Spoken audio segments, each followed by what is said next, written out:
Hello मित्रों, दोस्तों, भाइयों, बहनों, बेटियों, नमस्कार, नमो बुद्धाय। मैंने भारत के सबसे बड़े विद्वान परम पूज्य बोधिसत्व बाबा साहब डॉक्टर अम्बेडकर, जिन्होंने MA, MSc, PhD, DSc, LLD, DLitt, bar at law, JP Murmu, Bharat Ratna और अब विश्व रत्न, सिंबल ऑफ नॉलेज, उनकी लिखी हुई आखिरी किताब, तो बहुत किताबें लिखी उन्होंने, बुद्धा एंड हिज धम्मा, अंग्रेजी में। उसका हिंदी अनुवाद किया डॉक्टर भनंत आनंद कौशालानी जी ने, बुद्ध और उनका धर्म। उसी को मैं वीडियो के द्वारा आप तक पहुंचा रहा हूं। तो सिद्धार्थ गौतम ने घर छोड़ दिया, जंगलों में चले गए और वहां राजा बिम्बसार मिले। उन्होंने बहुत कहा कि तुम आओ, मैं तुम्हें राजपाट दे देता हूं, और ये तुम्हारा जो शरीर है ये जंगलों में भटकने के लिए नहीं है। तो किस तरह से सिद्धार्थ गौतम उस राजा को समझा रहे हैं, सुनिए। जो दरिद्र कामांध है, जो विषयाशा का दास है, वह इसी संसार में मृत्यु दुख का अधिकारी है। गीतों के कारण हिरण विनाश को प्राप्त होते हैं। दीपक की चमक के कारण पतंगे आग में जल भूलकर मर जाते हैं, जान गंवाते हैं। और मांस लोभी मछली लोहे का कांटा निगल जाती है। इसलिए संसार के काम भोग अंत में विनाश का ही कारण होते हैं।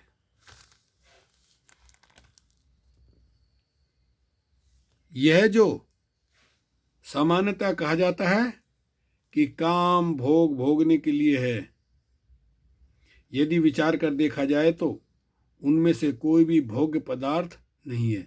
अच्छे अच्छे कपड़े और दूसरी भी वैसी सभी चीजें अधिक से अधिक दुख के मार्जन मात्र हैं। पानी प्यास बुझाने के लिए होता है, भोजन भूख मिटाने के लिए होता है, हवा धूप और वर्षा से बचाने के लिए है, और वस्त्र शीत से रक्षा करने के लिए तथा नग्नता ढकने के लिए। इस प्रकार शैया तंद्रा के विघात के लिए, वाहन यात्रा की थकावट मिटाने के लिए, आसन खड़े रहने की थकावट दूर करने के लिए है। इसी प्रकार स्नान और शरीर शुद्धि और स्वास्थ्य का साधन है। जितने भी बाह्य पदार्थ हैं वे आदमियों के दुख हरण के ही साधन हैं। वे अपने में भोग्य पदार्थ नहीं हैं। कौन बुद्धिमान आदमी इन दुख के दूर करने के साधनों को भोग वस्तुएं मानकर भोगेगा? जो आदमी सन्निपात ज्वर से ग्रस्त हो और ठंडी पट्टी आदि को भोग वस्तुएं माने, जो कि केवल वेदना को दूर करने का ही उपाय है, वही आदमी इन काम विषयों को भोग वस्तुओं का नाम दे सकता है।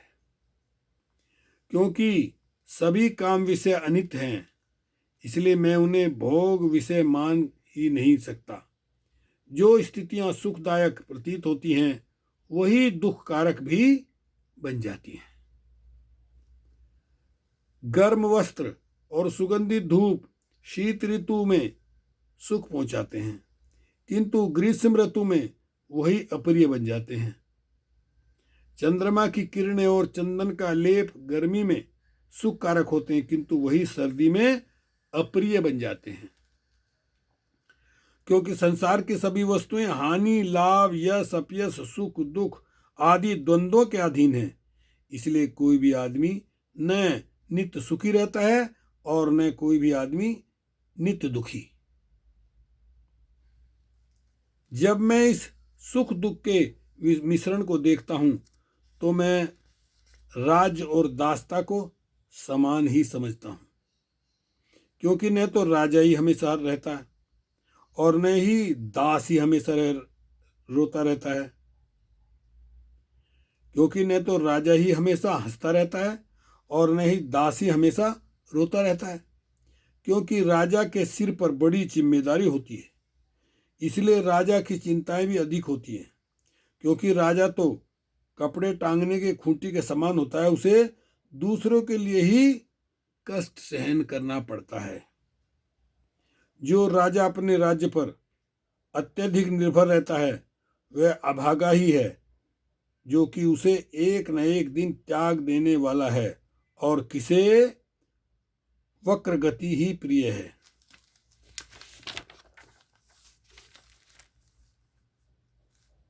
कहते हैं सिद्धार्थ, मैं अगले जन्म में पिछले वाले किसी फल की आशा से कोई कर्म करने से प्रेरित नहीं हो सकता। हे राजन, मेरे मन को भावी जन्मों की कल्पना में सुख नहीं मिलता, क्योंकि ऐसे कर्मों की दिशा उसी तरह अनिश्चित और अस्थिर है जैसे बादलों से घिरी वर्षा से प्रताड़ित किसी पौधे की दिशा।